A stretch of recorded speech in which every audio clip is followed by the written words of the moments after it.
happens. Self-protection modules, common in antivirus, endpoint security, or backup software, fail to start, usually due to 1. Conflicting security software, 2. Corrupted installation files, 3. Missing or blocked system permissions, 4. A scheduled task, Schedule 1, failing to execute. Step-by-step fix. Restart the computer. Simple but often resolves temporary conflicts in scheduled tasks. Run the program as administrator. Right-click the software shortcut, Run as administrator. Some self-protection modules need elevated privileges to initialize. Check scheduled tasks. Press Windows R, type task ch@msc, press enter. Look for the Schedule 1 task related to the software. Ensure it is enabled and set to run with highest privileges. Right-click, Run manually to test if it works.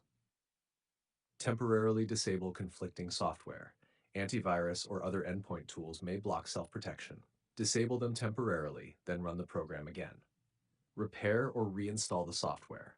Open Settings, Apps, Your Software, Repair, if available, or uninstall completely. Delete leftover files in C/program data or C-users your name app data's local and reinstall. Check system permissions.